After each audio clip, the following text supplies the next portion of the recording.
Thumbs up. There you go. I know it's too bright. Okay, thank you for coming. I think we can get started now. Natalie, I appreciate you bullying a few people to come and sit closer to the front because everybody always wants to crowd in the back. So that was very helpful. Hopefully others follow suit. My name is David Wills. I'm here on behalf of Trillium Guideway Partners. We're the constructors of the elevated guideway and stations for the Ontario Line subway. It's my pleasure to kick off one of the most important conversations we're going to have today, which is about careers in construction. It's a very exciting field. There's one that's very much in demand.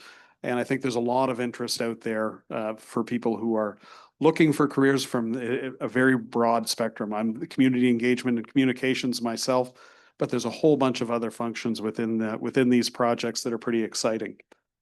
I think, sometimes we think of hard hats and job sites.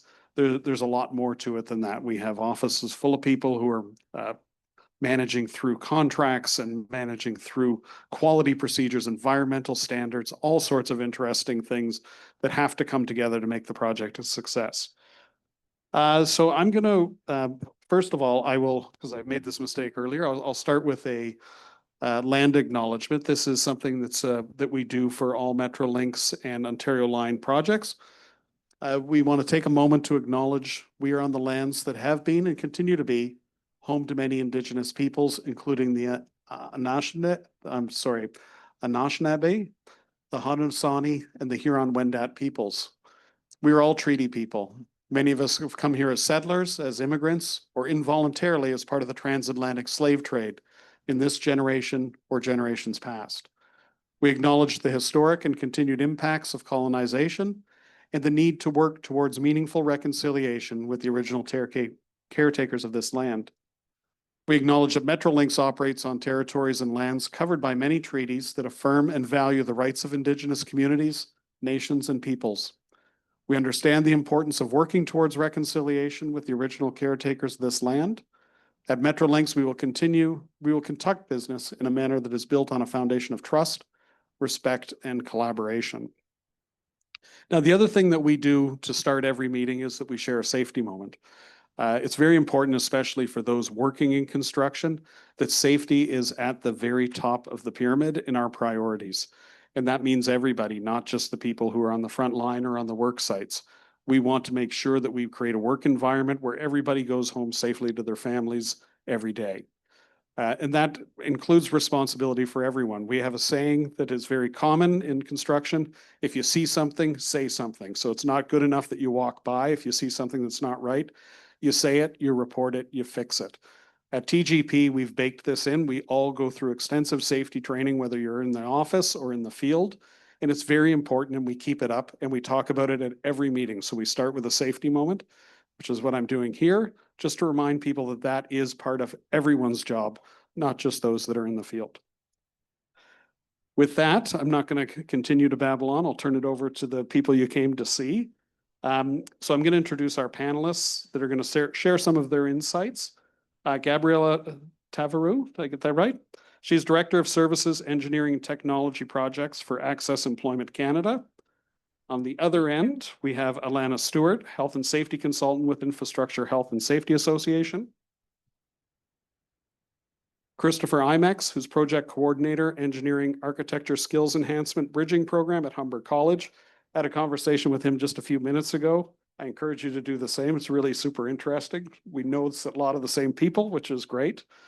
And I'm going to turn it now over to Natali Falero, the Manager of Human Resources for Trillium Guideway Partners. And I'll just let people know that we're going to leave time for questions at the end. So, you can just patiently wait. We do have a lot of time for questions. And I see people taking pictures of some slides. This is the only slide, so you don't have to really focus on that. You could just listen to the people. So with that, Natali, take it away. Good morning, everyone. How are you? Sorry, just the light is so bright on me, so bear with me. And I really thank that all of you took the time to be with us. It's a pleasure to be with such level of panelists that I have here. Thank you. So thank you also, David, for the introductions. I'm going to start with a question that probably some people looking at some of faces, maybe by your age, you already figured it out. But for other people that I'm looking that you are getting into a new career or you are starting a career, I'm just going to ask our panelists, what are the most common pathway to start a career in construction? Who wants to help me with that question? I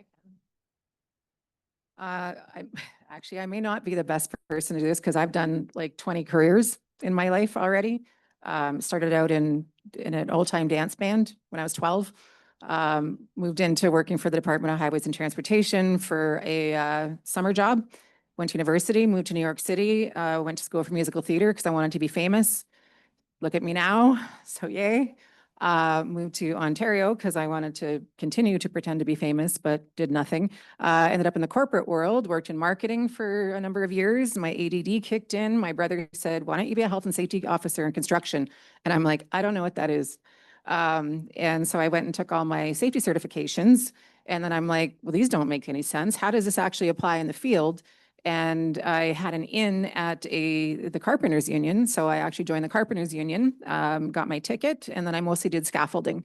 Worked in uranium mines, potash mines, big expansion projects, confined spaces, wastewater treatment plants. And then from there, once I finished that career, yes, I got old and broken.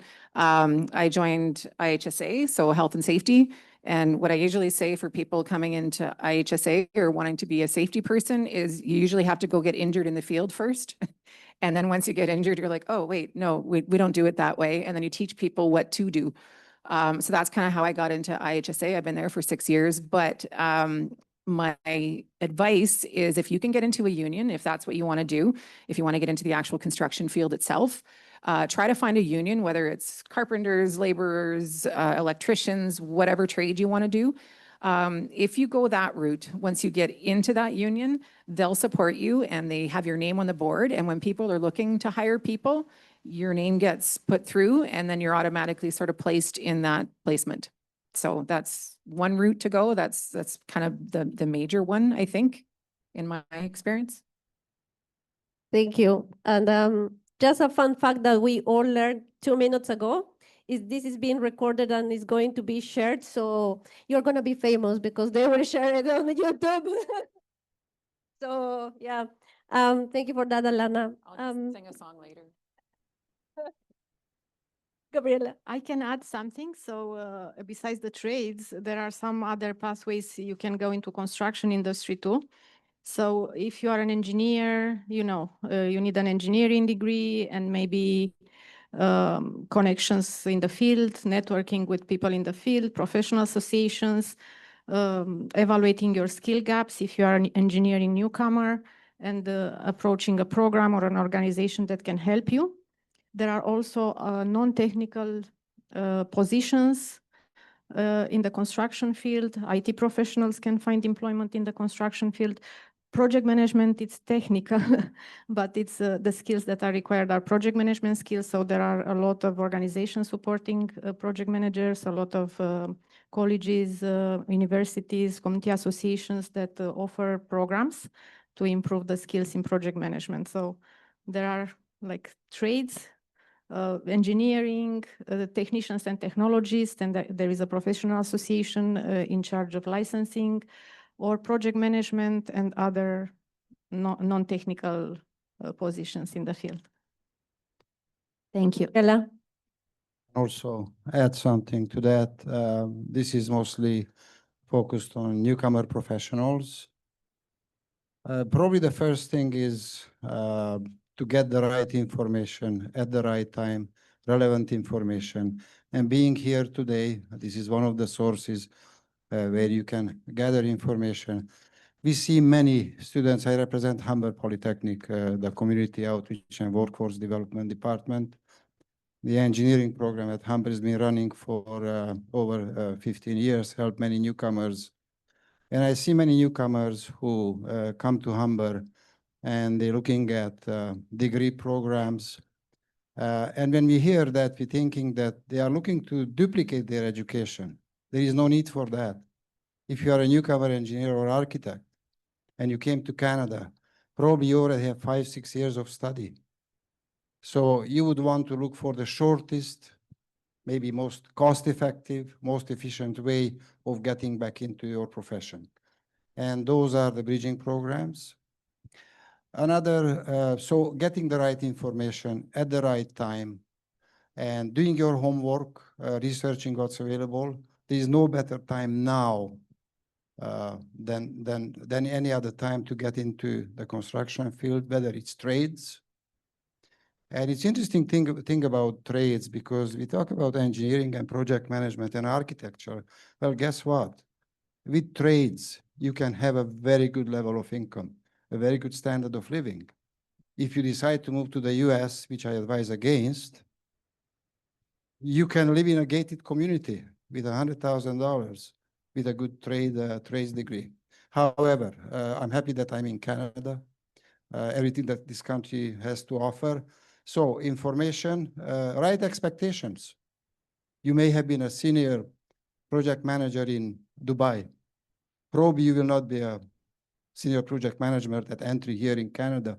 So right expectation, right information at the right time, maybe patience, because you are professionals. The career takes time to build, rebuild, reconnect, to transition, and to find a way. And it's possible. We see that every day, Gabriela, myself, everybody who works in the newcomer sector, we see it every day. No Canadian experience getting into good occupations in this country. That's it. Thank you, Christopher. And speaking of that, I actually can relate about the immigration journey. I just want to ask maybe your opinion, or in your experience, what are the challenges that newcomers, students, or even career changers like yourself, Alana, they face to get a career in construction? What are the challenges? I can start. I'm an engineer myself. I have a background in industrial engineering from Romania. I worked a little bit in engineering in Romania, and I worked in employment government in Romania. I came to transfer my skills in Canada, and like I came to 20 years ago, so I wasn't aware of the licensing process. I wasn't aware about the fact that I cannot be called engineers. I have to go through this process. So a lot of information that I was missing. So I think the main challenge is lack of information, lack of awareness about the field, the industry, about the skill gaps and what is needed. So there are a lot of supports now, a lot of programs, information that is giving the immigration landing point about each industry, about the construction industry, about the engineering industry, and that's what supports are available. Also, lack of recognition or of credential skills, credentials and skills, foreign credentials and skills. So there are organizations supporting with that. So you can get your credential evaluated with different organizations and have the equivalency of your degree in the Canadian, according to Canadian standards. Language skills, another barrier, very important for newcomers, because maybe, and I talk about language, communication skills, industry terminology that is needed in Canada. Workplace culture is different, the way teams work, the way you communicate with your colleagues, the way you work with your supervisor, health and safety and codes and standards, very important for engineering field, for technicians, for the technical field. So we have to be aware of that and get to programs, associations, find information, research to get information about that. I can continue the list, but if anybody wants to add anything, I think it's a long list. Yeah. Barriers, like you think, are those real barriers? Are some of them self-imposed barriers? My language skills are not enough? Is it because I'm in engineering or architecture, I'm not licensed, I can't get a job? It's not true. We know it's not true. And with the language, yes, I have an accent. Is that a problem? No, it's not. We all do. Most of us do. And sometimes you see experts on TV speaking to a topic and you have difficulty understanding because of, but they are experts in their field. And so there, some of them are self-imposed barriers, or I don't have Canadian experience. We keep hearing that. No longer, it doesn't exist. What we see in our work, that they get jobs without Canadian experience. And it's more perhaps around communication skills, mindset of how positive you are about your chances, and confidence level. And of course, coming from a different culture, the confidence level of, do I understand the rules, the regulations, the standards here? How much, I know a lot, I studied a lot, but how much can I do to demonstrate to a company that I can be valuable for that? So those doubts, and then applying for jobs, not getting answers, why I'm not getting answers. So, and these programs, support newcomer programs, are a lot around building your confidence, giving you the technical skills, start to understand the big picture of the field, how this field works, and how I can transition my skills, and the personal commitments that you need to make if you decide to take a bridging program. And again, to avoid duplication of education back home. Because the moment you are in one of these programs, you see a mind shift. You start to think, behave, speak differently. You're walking a professional path and you're getting the guidance through these programs in terms of soft skills. Another aspect of the barriers is the barriers that some employer place. Those are the employer barriers. I'm not sure if this candidate could fit in my company. I can assess you on technical skills. And again, these bridging programs, they are very connected with industry. They bring those experts from companies to speak with you, to meet with you. And our work is a lot about advocacy, promoting the newcomer interest, the newcomer skills. And these programs have been around for a long time. They are working well. And we hear all the time newcomer success, newcomers who get into their field, and they are very grateful for the support that they receive from us. Thank you, Christopher. I'm just going to jump into the next question, and this is to you, Alana, because Christopher was talking about the bridging programs and how the community helps to bridge those gaps between the employer and the employee. But from your experience, what other things or strategies can be put in place from the company or the employer's side to help either newcomers or educators, like students, to get those jobs? I think really with the employers and the people who want these careers is the expectations. So I know Christopher talked about expectations. So setting your own expectations, what do I want to do? But also I find, and to Gabriela's point, the lack of information. So information out there, you need to know what you want to do. And I find that that is probably the biggest struggle. At least it was for me, hence I've had 20 careers. So setting your own expectations, what do I want to do? What do I want to achieve? And then having that conversation with your employer. So if you're already in an organization right now, having that conversation with them, asking them, what can I do to get myself to the next step? And what can you do for me to help me get to that next step? And what do you need in order for me to get to that next step? So being open and having a conversation with your employer to get the information that you require is key. And if you aren't able to have that conversation with your employer, then that's going to be a huge barrier for you right there. So whether it's your employer is not communicative in that respect, then maybe that's not the place that you want to be. So knowing that you fit with the company, that you want to be with that company, and then finding out what your next steps are. With the union side, I think the union, at least, and I'm not trying to praise unions here, but I come from a union environment. I very much believe in unions. Okay, I'm praising unions, sorry.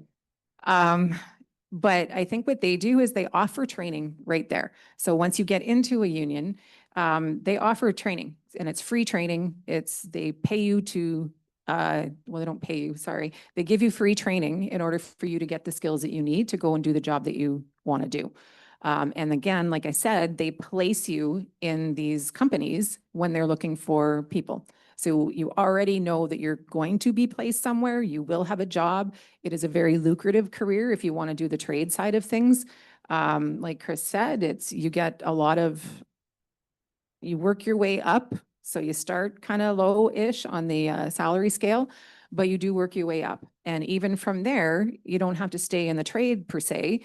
It can lead to other careers as well from there. So you can get into safety, you can get into the project management side if you have the right technical thing. And I know a lot of project managers, you do kind of need an engineering degree, but maybe you can be an engineering technician or something. So they still lead to other careers. You don't have to just base yourself on, oh, I'm going to be a plumber for the rest of my life. Well, not necessarily. It's a good start, and then it bridges your way to other opportunities. Thank you. So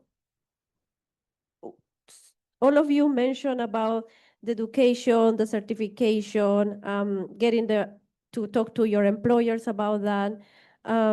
We have the bridging programs. We have communities that also help to get those certifications. But how important is to get that formal education, bridging programs, apprenticeships, or safety certifications to get a career in construction or a job in construction? You go ahead. Okay, I'll go. Training is huge. Training tells you what you need to do, what you have to have. If you go on to any job site and you don't have training, the likelihood that someone is going to get hurt is exponential. You need to know what the legislation says. In Ontario, we have the Occupational Health and Safety Act. We have construction regulations. Every province has that same book for their own provincial status. Every province says the exact same thing about that book, that this book was written in blood. And the reason they say that is because someone had to have been killed or critically injured for them to finally put some legislation in place that says, don't do it this way, do it this way. Because doing it this way gets you hurt. So if you don't understand what those rules are, and you go on to a job site and you're not trained and you don't understand the expectations and the rules, the likelihood of you getting injured, like I said, is huge.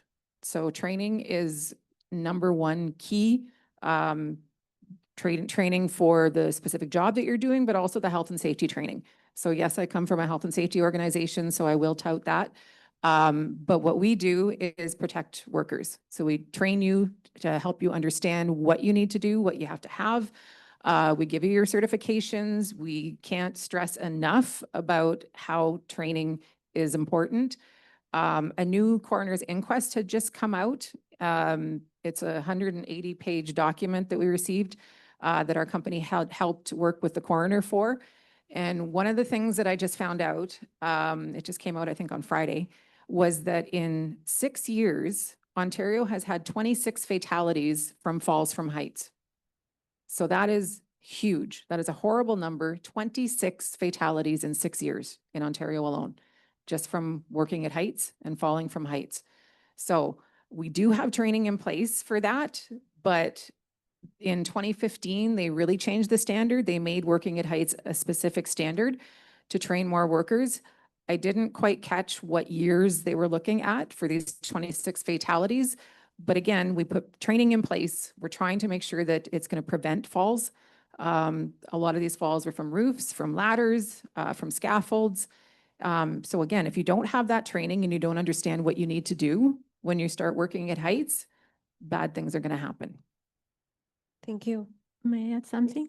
Yeah, so certifications are also it makes your training and your skills formal, and they are recognized by the employer. So they make you more marketable. Employers will know that you know the codes and standards, you have the health and safety information, and you are prepared for the workplace. Also, usually training programs have mentoring, coaching, networking opportunities with employers, professional associations, with people in the field attached to the programs. So this will give you not only the opportunity to improve your skills, to get the formal certification, but to create your professional network, to meet with professionals in the field, to make connections with employers, associations, other peers in the field, and get to know the industry and the opportunities.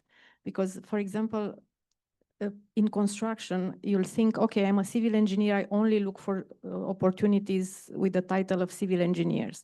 No, there are maybe in the code, in the NOC 50 codes that fall under this category. So you can look for different occupations within the same category. So it's very important to be for the certification, but also for the connections you make in the program.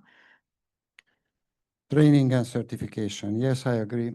It is important, but what's important for you? What is the right certification and training for you? Because many newcomers, engineers and architects, they already come from their home countries prepared with lots of certification. And I see cases when, oh, I'm going to study the Ontario Building Code and I'm going to get a project coordinator job. Then they, on the job posting, they see, oh, I also need AutoCAD.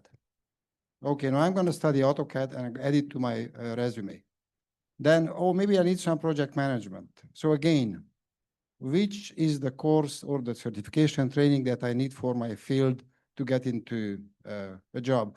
And not everybody needs a bridging program. Not everybody needs 6, 7, or 10 courses. You might need 1 or 2 to get you there quick. But if you feel that you need to be retrained in many areas, then bridging programs could be a good option.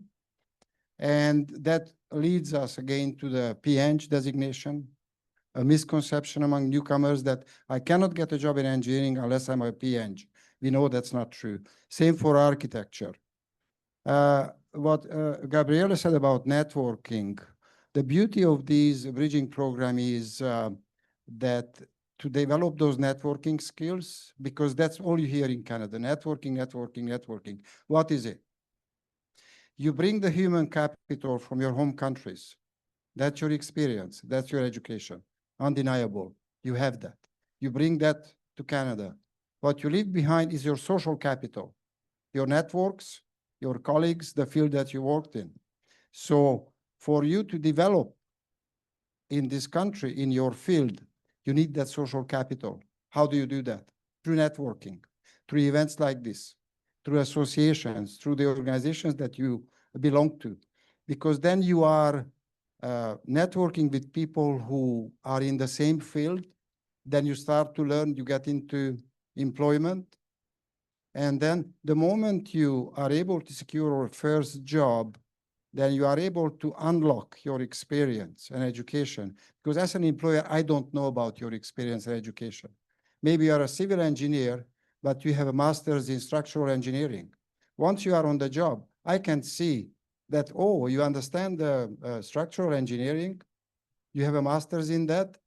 Then I look, wow, 10 years experience, so much, you can be so useful in that company.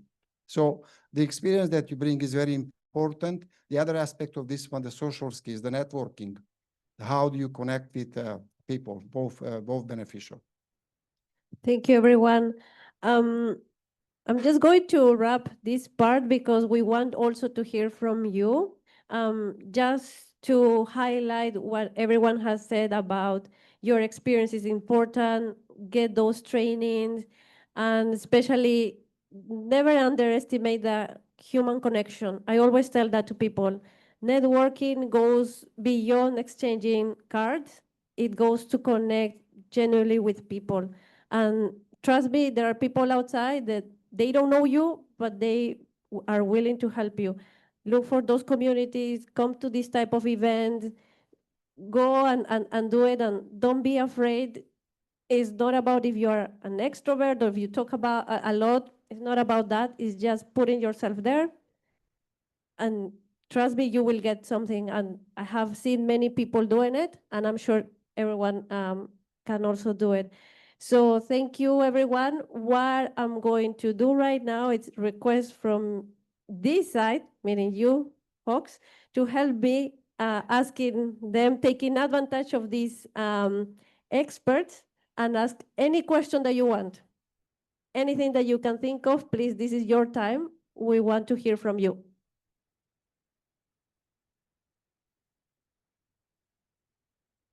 You. Thanks so much. This was great. I'm net new to the world of trade, so I'm wondering if somebody was to just get started without experience, really curious about how to begin, is there a general program to start to understand whether I want to go into carpentry or plumbing? What are the options out there? And is there a way to like actually experience those different roles in some way, shape, or form? Where does one start? So some of the unions have something called, it's called OYAP is one of them. And it's a program for very, very new people. So people who have never been in the trades, and they basically put them through like a sort of a pre-apprenticeship program. I know just off the top of my head, I know the carpenters do it. I know the masons do it. I know the painters do it. So they put you through this sort of pre-apprenticeship thing to see if you actually enjoy it. So they teach you sort of the basics, and then they actually get you out in the field doing some of this stuff as well. And that's, again, a pre-apprenticeship. I can't be specific on whether it pays. I think they pay, I don't think you get paid, but they pay for you to get that training. And then they'll give you the PPE that you need. They'll supply you with whatever you need for it. And then at least it gets you some sort of like experience in the field that you're kind of looking at. It's through the unions. I think maybe just give them a call and ask about their pre-apprenticeship programs, and then they can kind of explain a little bit more what they entail. Yes, sorry. So the follow-up to that is for that union experience that you're talking about, do you need to have a job to be part of a union, or you just come to a union and chat with them? How does that work? Yeah, especially for the pre-apprenticeship.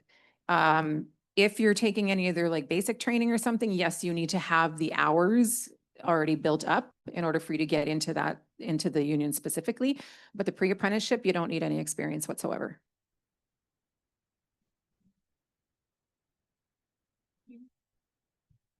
Age limit? You have to be 16 in order to work in Ontario in construction I think specifically. the Ontario Youth Apprenticeship Programs, OYAP, what Alana mentioned, I think the age limit is 29, up to 29, I think. I thought you said start at 29. I'm like, oh, wait, what? Actually, I'm not sure, because I've seen people 40 years old who are brand new in it, and I'm like, and they're trying to get different, just changing their careers. So I think but I do know that you have to be 16 years of age in order to work in Ontario in construction, as per the construction regulations. And there are programs that support you with getting pre-apprenticeship or connections. I can speak about ACCES. We have a pre-apprenticeship program for construction careers for carpentry, masonry, and sheet metal. And the program offers 8 weeks of training and 8 weeks pre-apprenticeship with an employer. So there are similar programs. This is just one program I can talk about, but research and see what programs are available and how they support you with the connection and pre-apprenticeship internships. Yeah, thank you. In this case, probably the aptitude tests are also very important to take those tests. How do you feel doing a specific task in a field? And because sometimes potential for employment labor market could be a good motivator, but it's not enough, because you have to have that in you, that I like to do this thing. I have the aptitude, I have the skills, that maybe personality trains for that. Important. Thank you. Do we have another question or? We have one from online. Oh, yeah, sure. For you, Natali. Oh. So the question was, if you have any advice on what positions are best as a starter position for women? And specifically, are there certain certifications that you recommend for someone start launching on that path? That's a good question. And it's funny because we are the ones that we are probably more qualified than men in certain roles, and we don't apply just because we want to take 100%. And it's true, there are some stats I can share later. I always said people apply to the role that you think that you will be. I don't want to use the word good fit, but that will fulfill you. As a woman, I know that some women don't choose to go on site for different reasons. Not gonna go into the details about those reasons. Is just because women, they have to deal and handle with juggle with different things at the same time. They are mothers, they are caretakers, they have so many things that they have to juggle that maybe a job on site, they are like, oh no, I cannot do that because I have to start at 7 in the morning. But honestly, I have seen women doing superintendent jobs. I have seen women doing health and safety jobs. I have seen women doing like project management roles, project coordinator roles, director roles as well, and not only in the administrative, which is most of the time, most of women decide to go into construction, but we are in HR or finance. But there are women like good. I have good colleagues working as mechanical engineer directors in other companies. And honestly, I don't think gender is a barrier for what people want to do. It's I'm going to go back and borrow the phrase from Christopher. He said, what are your self-barriers that you put yourself? And I think we need to start with that, the self-barriers where we put ourselves. I would say that encourage people to apply to the role that they feel qualified. And this goes to women especially. I'm 100% sure that you are more qualified than more people, just apply. And again, there are supports, there are connections, there are organizations supporting diversity in the technical professions. And I was reading yesterday about ACCES. They have a Women in Technology program that supports women to approach technician and technology careers. There are OSPI has an initiative for women. At ACCES, we have a Women in Technology program for women in the IT sector. So women have many different challenges, but all the professions are open to anybody, women, men. I don't think the gender is it's very important. It's about identifying your skills, like your gaps, and taking action. Thank you very much. Yeah, just one detail based on facts. The last 3 years in Humber, in the engineering program, I had 3 couple, husband and wife, 3 times. They both joined the program. In 2 cases, civil and architecture, husband or wife, and in 1 case, both civil engineering. So that's 3 times. Guess who got a job first? Every time, whether it was a site superintendent, whether it was a project coordinator or architectural designer, it was always the wife or partner or the woman who got the job. So I had also somebody who come from a country where mechanical engineering is not for women, apparently. And I said, why are you looking at each other? Does that resonate? Exactly. And I said, she said, well, I went to mechanical engineering because I wanted to demonstrate to my parents that I can be a mechanical engineer as a woman. And she's in the bridging program right now, and she got employed about a month ago. So, true story. Do we have other question?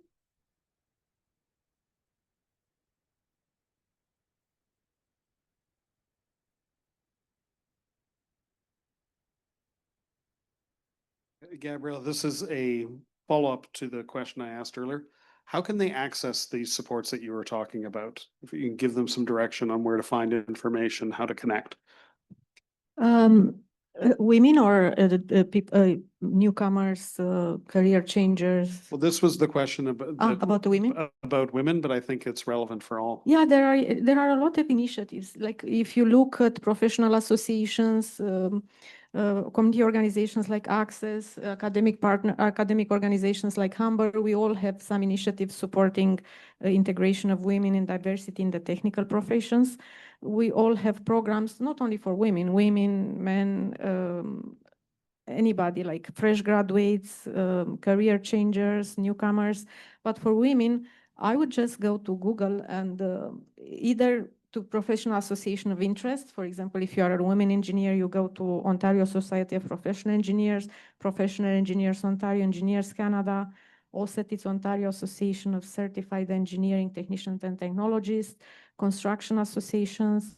They all have an initiative to increase the diversity and increase the women integration into the workplace. I'm pretty sure employers have these opportunities and programs, health and safety boards and associations.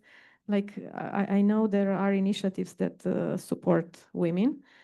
It's a matter, again, as we said, of awareness, knowing the industry, making sure you make connections in that industry and you understand what your needs are. So, and yeah, sorry, if anybody has questions, you can reach out to me, Google ACCESS Employment Gabriela, and I'll send you the resources you need.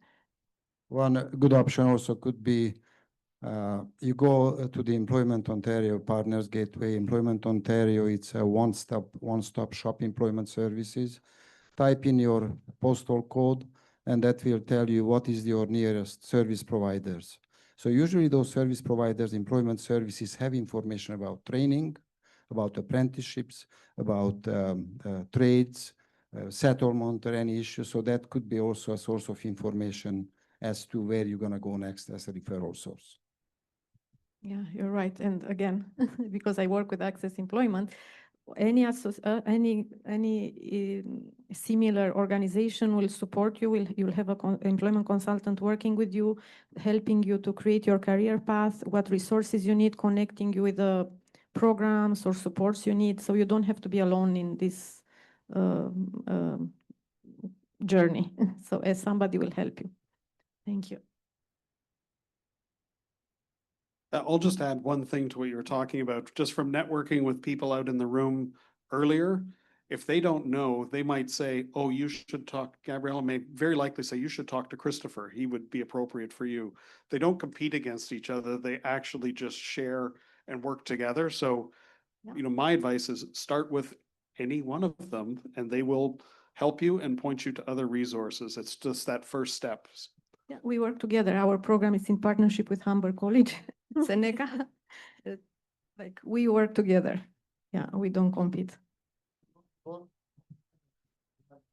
Aspect of this one is that we've been in your shoes 10 years ago, 20, 30 years ago.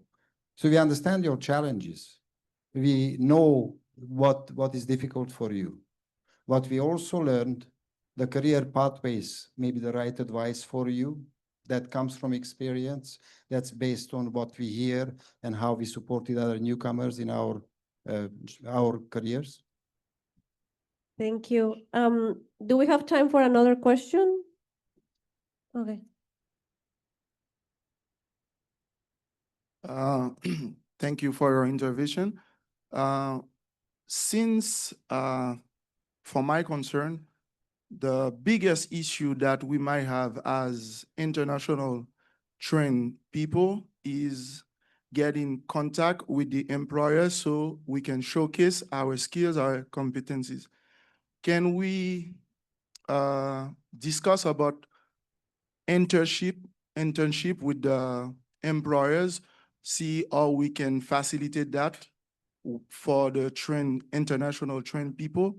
In that case, they will be connected directly with them and see what they can do, even if it's for 2 weeks. Can we advocate about that? Gabriela? Yeah.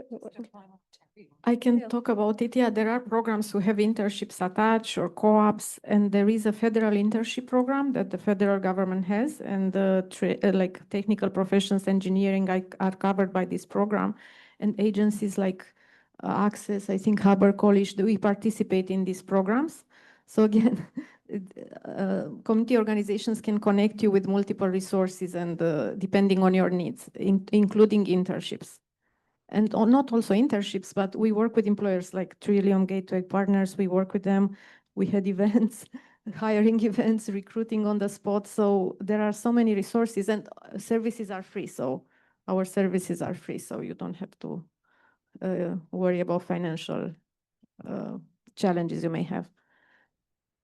Sorry, I didn't catch your name. What's your name? Sorry? Cliff, Cliff. You mentioned internships.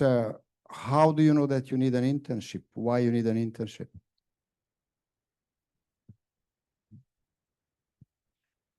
I'm mentioning internship, not internship as training, but just to be in contact with the employer so we can prove ourselves, because the employer don't know us. Even though we brought Understand. aboard a lot of experience, it doesn't mean nothing for them Yeah. because they did not see you evolving. But if you had experience from back home and education, then internship may or may not be for you. However, if you feel that you need to connect with employers because you need to build that confidence, that's possible. And there are internship programs like Gabriela mentioned. It's just for you to determining that, because I hear a lot at Humber in a bridging program, do you have internships? Do you have internships? And we say, this is a paid full-time employment because you have experience. So co-ops internship doesn't really apply. So maybe an assessment of what you've done back home, what is your experience, could lead you to a path of what to look for, whether you need internship or not. I'm not disputing that you feel that you need internship. It's just do more assessment, work with an advisor to see what is a good path. Yes, I do agree. It's not really concerned about having an internship, about training, but it's more of about showcasing what you are capable to do. Because as I said earlier, and maybe I don't know if it's an evidence for everyone, here employer do not really consider experience abroad without see you in practice. This is why bridging program is almost a must.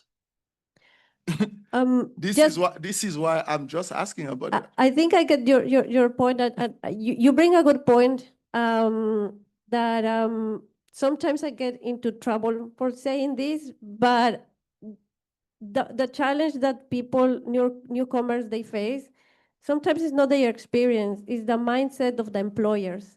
Exactly. And some employers, like my managers can attest this, that I do trainings, and I always tell them I try to educate them, and my job as HR is to educate my employers to see the value what people bring, regardless where they are from or their ethnicity or background, things like that.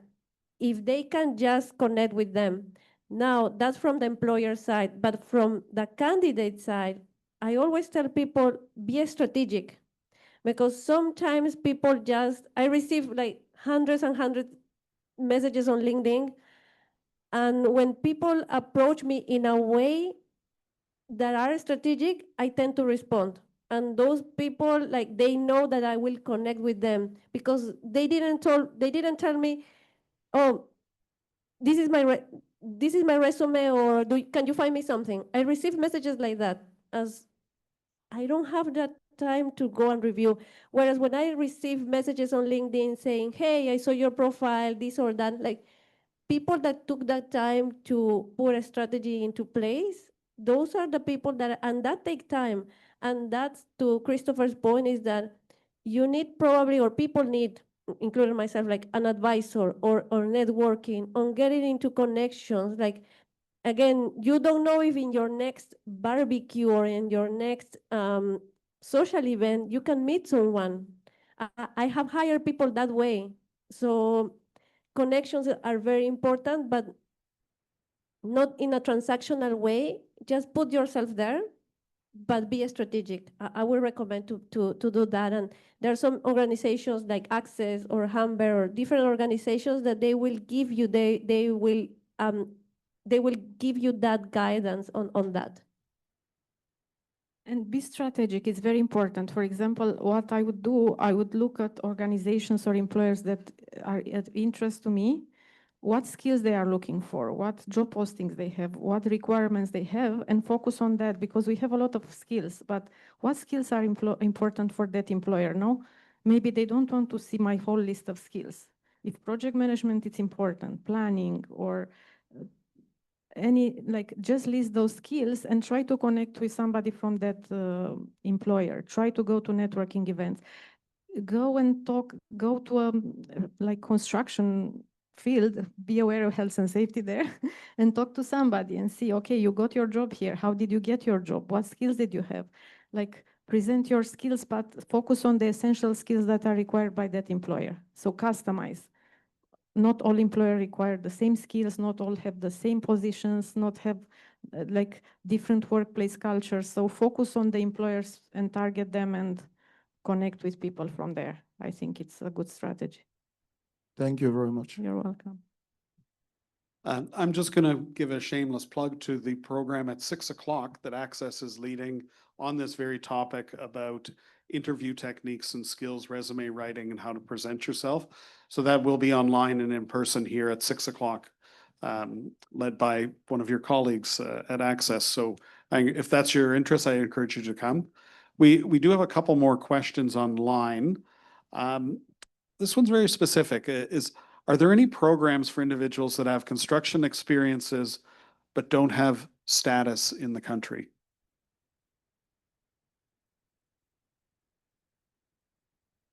There are pre-arrival programs, but usually pre-arrival programs are for people who are approved for immigration. Maybe they didn't arrive in Canada, but they are approved for, they have the permanent resident status approved, and they will arrive in 6-8 months to Canada. So different organizations have pre-arrival services.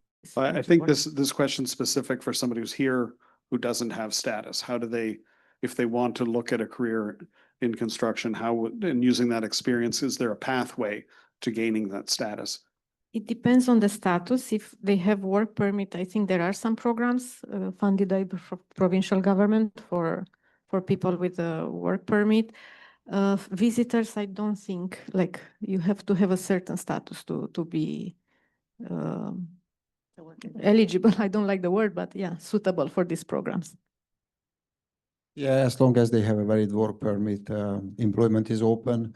Probably no bridging programs or no training or structured employment services. I'm not 100% clear about when it says no status, meaning what. Okay, we have a question from the audience here. Oh, sorry, I thought you had your hand up back there. In my case, I was an international student, so my status is as a temporary resident. As far as I know, I wouldn't have access to those sort of benefits since I'm not a permanent resident. So is there any other options that I, as a temporary resident, would have access to? For example, I think that is the the focus on the previous question. I'm not sure. I'm not aware of programs for international students, but if you came with this status, you are attached to a institution or a school. So but as far as I reached, there's no program that benefit me to get training. Yeah. because you are here, yeah, I think the institution where you study should have some career development center and supports for you because you are a student there. Yeah, in my case, I pursued a project management program, but there's some support on the like alumnis, like a job bank for them, but even though there's like some, as you mentioned, the networking is fundamental for develop that relations that bring you to a job. But since you mentioned that there are another like trades, I don't know. In my case, I think that's not an option. So yeah, that is limited somehow. Training options, I mean, educational courses are open. If you are planning to stay and apply for permanent residency, then the moment you apply for permanent residency, then things will open up. We have one more question online. I know we're right at time, but it came in. So, you know, maybe not everybody has to answer this, but if you can give a quick answer because we're out of time. What's your thoughts on unpaid or volunteer work with an engineering or architectural firm to gain Canadian experience? That's all on you guys.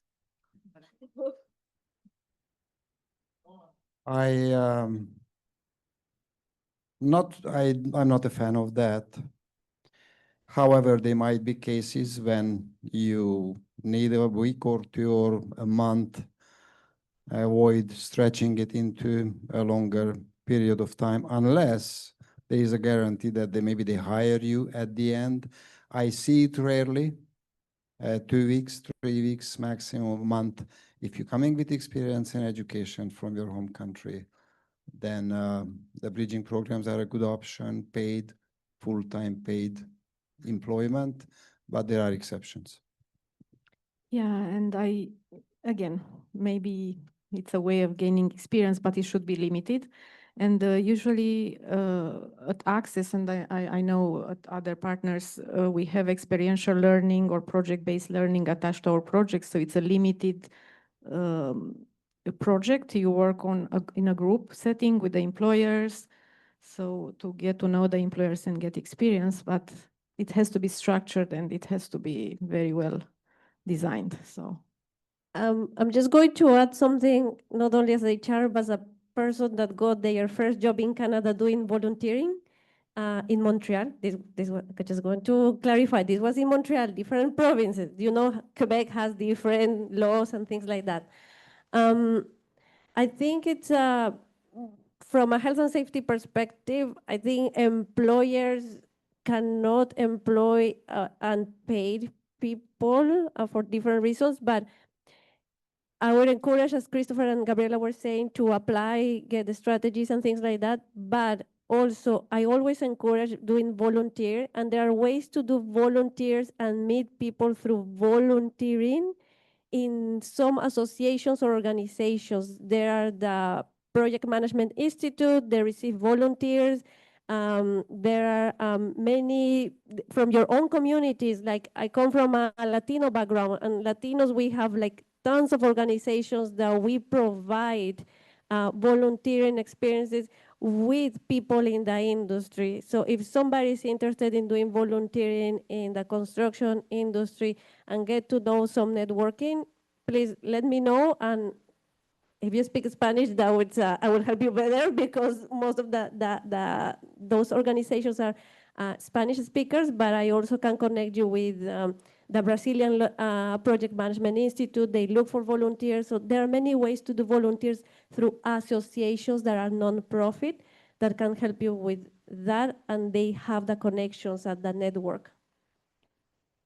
Okay, I think we're over time. So I just say to people, if the question pops out of your head into your head as soon as you stand up, they're out there at the booths. I encourage you to stop and talk to them. Natali, I don't know if you want to just close off with a couple of words or. Yeah, thank you, everyone. I know it's almost lunchtime, and thank you also to our panelists. All your insights have been really helpful for us. And please, I encourage all of you to get in contact with all of them. They are here in the booth, and they can also grab their LinkedIn, their contact info. TGP, we also have a booth over there. Please come by and say hello. Thank you. Thank you, Natali.